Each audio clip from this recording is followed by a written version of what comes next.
First off, my nigga Mo, I am the coldest. I'm not the middle child, I am the oldest. Weight of the world, carry that on my shoulders. I'm David Ruff and these niggas is oldest. These bitches be champion, these niggas be bold. I ain't naming their chassis, I'm aiming. So, how y'all doing tonight? What it do, baby? If y'all enjoy these scary true stories, let me know in the comment section. Make sure y'all hit the like button, keep me going, you know what I mean? Appreciate it for everybody that does. Let's get into the video.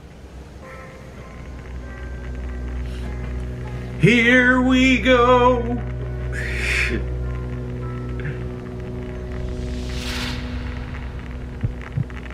Uno más. My girlfriend and I recently moved into our new house.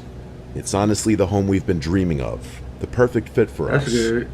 We have a cat named Bella whom we rescued together, so everything felt perfect when we first moved in. I kind of want a cat. The only downside at first was the house to our right. It looked abandoned, as the owner had started renovating it but never finished. The layout of the house is such that on our right there's a space for the entrance to our back garden, and next to that is the abandoned house's entrance to its back garden. There's no fence separating the two, as the owner removed it to install a new one but never completed the job, leaving both back gardens with open access. Behind the abandoned house is another property separated by a fence. From what we could see, several young men lived there. Occasionally, when we returned home, we'd see them cutting through the neighbor's back garden to reach the front of the street. We didn't think much of it at first. Maybe they knew the owner and had permission. Fast forward to our first night in the new house. We were sitting in the back garden, enjoying the space, and looked up at the houses behind us, just out of curiosity. That's when we noticed a man staring blankly at us from a window. He wasn't hiding it. He made it very obvious. There was no expression on his face, and the room was dark, which made the whole thing even more unsettling. We assumed he was just curious about his new neighbors, but after half an hour of that blank stare, we decided to go inside. The next few days were normal. I went to work, and my fiancée continued unpacking. One night, we decided to sit in the garden again. It was dark, but we enjoyed looking at the stars and having deep conversations, until we heard the makeshift wooden board fence being moved. 3 men appeared, standing there, staring at us. Are you okay? I asked, knowing they wouldn't leave unless I said something. 3 men? The youngest looking one, around 29, was holding a big bag, and we had no idea what was inside. Now there's 3? He offered us some stolen washing up tablets, which we declined. What? I made a joke about it because the situation felt so awkward. He smiled and said okay, and then they left. What struck me was how they just let themselves into our garden without saying anything, like as if they had every right to be there. We went back inside, thinking it was a one-off, but it all started getting worse from there. They began helping themselves into our garden more often and acting in ways that were clearly meant to intimidate us. They would get into the next door house by lifting up the fence that separated the back gardens and walking through. I forgot to mention, my girlfriend and I are both 20 years old, so of course the idea that they might be trying to intimidate us as 2 young women was the first thing that crossed our minds. One day, while I was cleaning the front room, 2 police officers came around the side of our house and entered the abandoned garden. They lifted up the fence and looked around for a few minutes before leaving without saying anything. I thought it was strange, but continued with my day, assuming maybe the people next door were trouble. A few days later, the police knocked on our door. They explained that the house behind us was now vacant. The men had been kicked out for antisocial behavior, apparently not just towards us, but with other neighbors too. Honestly, we were relieved. Even though they hadn't physically done anything yet, it meant they wouldn't get the chance to escalate things. We continued settling into the house, but one day, while I was in the bath, I heard a loud bang outside. I quickly got dressed and ran to find my girlfriend. I found her recording something from our spare bedroom window, which faces the garden of the now empty house. I asked what was going on, but she shushed me. After a moment, she explained. A man we had never seen before pointed up at our bedroom window, and when she noticed him, he sprinted full speed toward our house. He tried our door handle on the way past, then ran back into the garden, threw the broken fence up, and started banging on all the windows of the empty house. We called the police immediately. They came, watched the video, took a statement, and left. We were shaken. Why would they try our door handle and then break into that house? What was he planning? A few nights later, while we were in bed, we heard whistling. The kind of whistle men use to harass women. It was 2:16 a.m. We listened quietly, and then heard someone tapping on our window. Terrified, we checked the cameras, but for some reason, they didn't record anything. Whoever it was must have left shortly after because the noise had stopped. We were too scared to sleep, so the next day, we went to my mom's and stayed the night. When we returned the following morning, we noticed our Ring doorbell had been removed and placed on the floor. The SD card was gone. Someone had clearly come back, and we knew who it was. Who else would do that? We called the police again, and they told us to keep all the doors and windows locked. The woman on the phone even said that the removal of the camera could be a sign that they were planning something, which terrified us even more. But at least she was honest. The whistling, banging, and attempts to re-enter the house continued for weeks. We made multiple police reports. They never tried our door again, so we hoped it was over. But 3 weeks later, while in bed watching funny clips from our camera, we checked the live feed.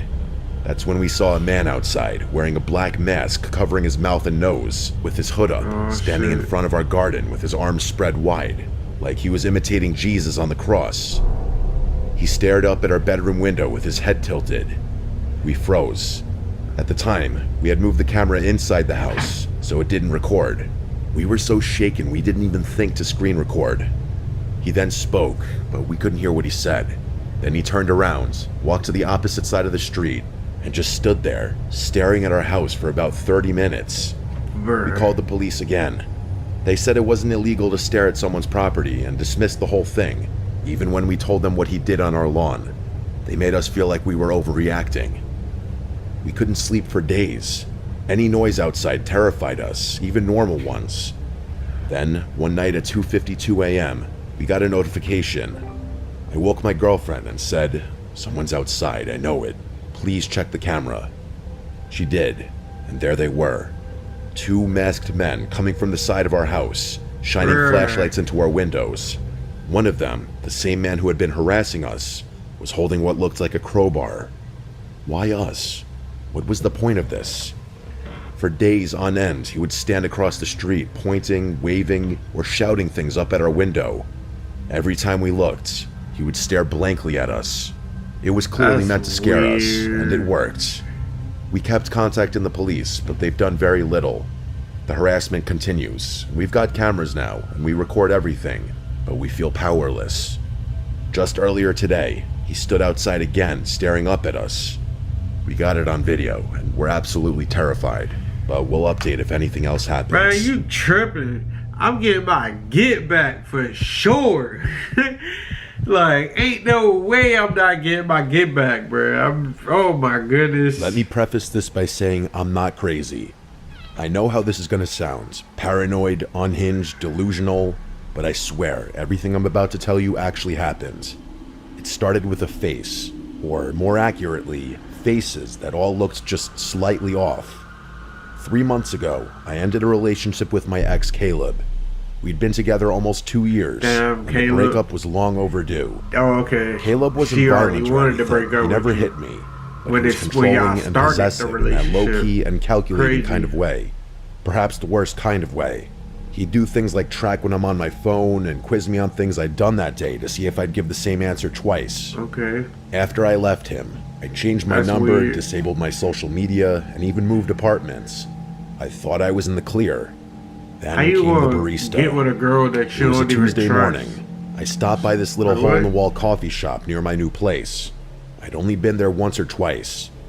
As I stepped up to the counter, the barista, a girl about my age, smiled at me, but something about her expression made me pause. She tilted her head and said, "Good morning, sunshine." I froze because that was Caleb's nickname for me. It was not a common one. He used to say it sarcastically whenever I was upset, like, "What's wrong, sunshine?" He enjoyed pushing buttons. I brushed it off, maybe it was a coincidence, but then it happened again. A few days later, I took a ride share to work. A different driver than usual, older guy, maybe in his 50s. He kept glancing in the rearview mirror like he was trying to recognize me, and then he asked me if I ever figured out what I was running from. He said it as casual as could be. I simply responded, "What?" and he just chuckled and shook his head like I was in on some joke. Caleb said that to me once. After I told him I needed time to figure myself out, he leaned in, dead serious, and asked, "Ever figure out what you're running from?" What is going Now, on? 2 strangers have repeated things he said, word for word. It kept happening. A woman at the grocery store bumped into me and whispered, "You don't get to just disappear." A guy on the street said, "Still wearing your hair That's like that," weird. as he passed. Okay, Another not one, weird, someone who worked but in my that's- building, said, "You always liked this song." I don't know. while I humming don't the know if I exact should tune use the Caleb word used to play when we weird. argued. It wasn't their Ironic? faces that Like, freaked what me word out. do It was I the way use they for looked that? at me, For this like they knew situation? me, or at least thought they did. They all had different faces, but their eyes all had the same expressions. I started thinking I was going crazy. I mean, what else could explain it? So I did something I wasn't proud of.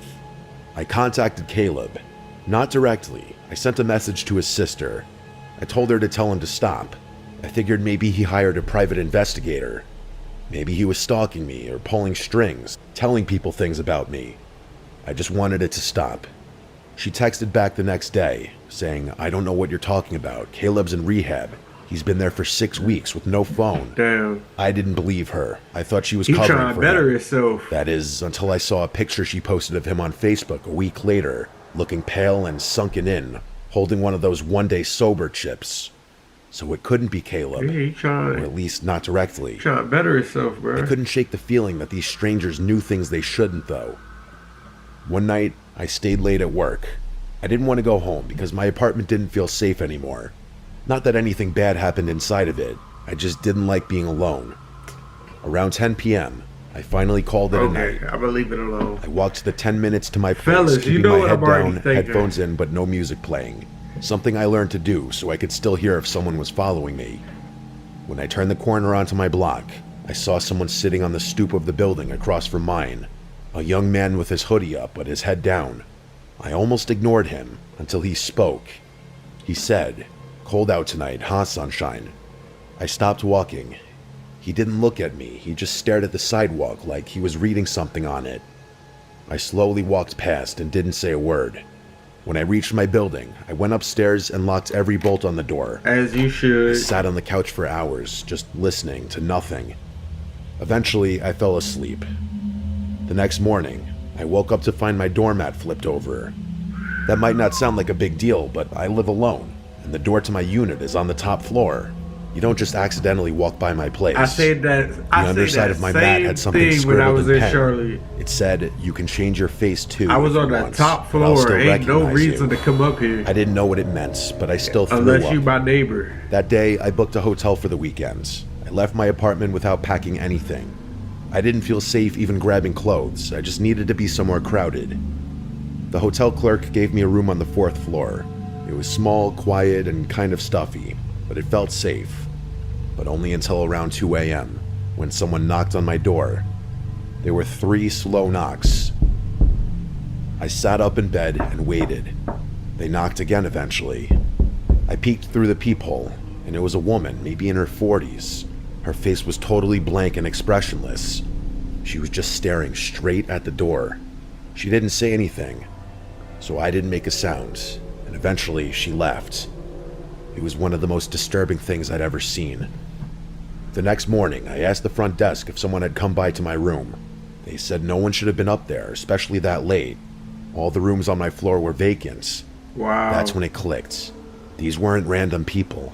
They were being sent and fed my details. They were given phrases Caleb used. But if it weren't Caleb, who would do it? And why? I thought about Caleb in rehab, about his obsession with control and making sure I was never fully Bro, gone. I need to hear the end of He this didn't story. need to be the one knocking. Not He just like needed to send others it's to a do bad it. story, but like, So I what's started going digging. on? There was one conversation I remembered from months before the breakup. Caleb talking about a forum he was on. A forum? A place where people shared tactics. He made it sound like it was for productivity or self-improvement. I don't remember the name of it. Honestly, I don't think he ever gave me the name. But in retrospect, it sounded like some creepy, cultish roleplay crap. Okay, Except okay. it's happening to me for real. So, Someone, probably Caleb's in a Caleb, cult. had hired people to say his words and mimic his patterns, so that even if he was out of my life technically, I'd still be constantly reminded of him. It wasn't stalking in the traditional sense. It was psychological graffiti. Like he was Crazy. spraying himself onto strangers Crazy. so I could never be sure who I was looking at. I don't think it's about watching me, but rather about making sure I never stop watching for him. I moved again and disappeared off social media again. I even dyed my hair. I told friends not to tell anyone where I was. It worked until last week. I was walking home from the bookstore and a woman passed me on the street and said, "Still hiding behind books, Sunshine?" Oh, She didn't stop walking even just to look at me. I don't think this will ever stop. bruh, Maybe he that paid is some crazy wild. underground service to do this to me for a year. Who knows? Maybe he made it public. Maybe this is some sick underground game now. Bruh, Who can scare these are Sunshine the true best? stories. Who can get the closest I without want y'all to touching? just keep that in y'all can't trust mind while anyone's we face watch anymore. this. These The are constant paranoia true is truly eating away at my stories, mental bruh. health. Like, what? True stories. That is wild, bro. My family is a group of homebodies that don't travel, so everyone was surprised when my aunt proposed a trip to one of Michigan's Great Lakes. We agreed, wanting to create new memories together. My cousin booked a spacious Airbnb that could somehow accommodate all 18 of us, which felt like a miracle considering the price. The house sat right on the beach, with gorgeous lake views that stretched for miles, almost like an ocean. Most of us claimed rooms in the main house, but because of our large group, Type shit, some of us type were shit. placed in a second building directly behind it, a 2-story garage with bedrooms upstairs. My 3 cousins and I were assigned to sleep there. At first, we didn't think much of it. We spent most of the first day enjoying the hot tub, relaxing on the beach, and soaking in the scenery. It wasn't until night that we entered the garage for real.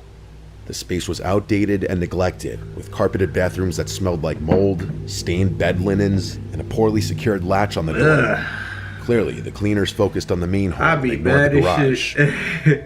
My cousins were grossed out and refused to sleep on the beds unless we washed the sheets, so I suggested we do laundry. The machines were small, so we could only do one set of bed sheets at a time, and it was obvious we'd be up late. We passed time upstairs, waiting for the first load. My cousin Maria complained about how we got stuck with the worst place, and as she spoke, I started to feel uneasy, like something bad was coming. I've had this feeling before, a rare kind of intuition that usually ends in a nightmare or something worse. I told my cousins to stay alert, and they listened, especially since we'd all experienced a break-in before when we lived in Detroit. Around midnight, the bell rang from the first floor, signaling the wash was done. I went downstairs alone, swapped the load into the dryer, and brought up the clean-smelling sheets. When my cousins saw how clean they were, they wanted their bedding washed too, so I kept going up and down between cycles doing everyone's sheets. At around 2:37 a.m., we were finally done. We made the beds and were too tired to stay up any longer. My cousin Nikki insisted we leave the light on, and while they all fell asleep quickly, I stayed up doing some schoolwork on my phone.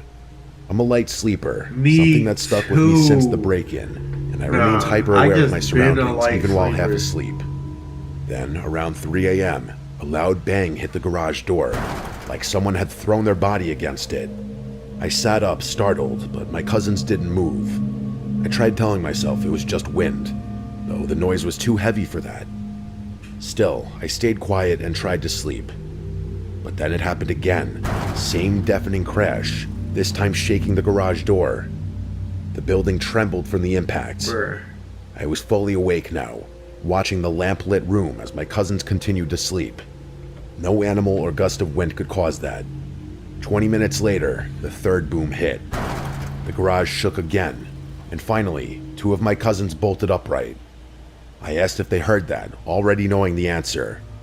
Nikki asked what that was, and I said I don't know, but this is the 3rd time I'm hearing it. We all agreed no wind could cause that sound. Nikki suggested texting her mom, my aunt, so we did. It was 4:11 a.m. when she responded, realizing something serious must be going on. She woke my uncle, who ran outside to check the property.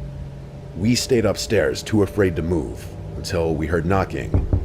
It was my uncle at the door, and when we opened it, we saw him standing there with my dad and a few of our older male cousins. That's when I knew it was serious. There was no wind, no one playing around. My uncle told us to grab our things that were going to the main house. Then he said there was someone on the property, and that's what made my heart sink. I threw everything into my suitcase, and we all rushed out of the garage. Once inside the main house, Most of the family woke up from the noise and commotion. We sat in the What's living room going trying to piece it all on? together. I told them about the first 2 loud crashes, and my cousins confirmed the third. My aunt explained that when my uncle went out to investigate, she followed him. He shouted "hey" at someone standing behind the garage. Okay. The door to the main house slammed behind her right then, and there was no wind to explain it. Okay. She feared someone might have slipped into the house, so she ran to wake my dad and cousins. After searching, no one else was found inside. Then my uncle described what he saw. A man stood behind the garage, not hiding or moving, but staring like he wanted to be seen. Another man When my uncle staring. called out, the man didn't flinch. He simply walked away and vanished. Not into the darkness, but into thin air. Okay. The leaves on the ground didn't crunch. We got There were ghosts. no footsteps left we, behind. We might got a ghost. My uncle's not someone who makes up stories either. He's a serious, logical man, which made everything scarier. My brothers added that they found 2 jester cards, one in the main house shit. and one in the garage. The one in the garage was twisted and demonic looking. One cousin pointed out that jesters symbolize mockery, and the loud sounds happened around 3 a.m., the so-called devil's hour. It was as if we were being taunted. My uncle had even checked for footprints, but saw only his and my cousin's, not the man's. Another cousin drove down the road during the incident to try and spot someone fleeing, but found no one. That day, no one returned to the garage. We squeezed into the main house, on floors, couches, anywhere there was room. My mom gave up her bed so we could sleep more comfortably. Oh On shit. the second night, she slept on a couch by the large windows and woke around 4 a.m. to footsteps on the porch. She didn't dare open her eyes. She was afraid of seeing someone looking in. Then she heard someone trying the basement door. It had a Bruh. weak lock, and my brothers and male cousins were sleeping down there.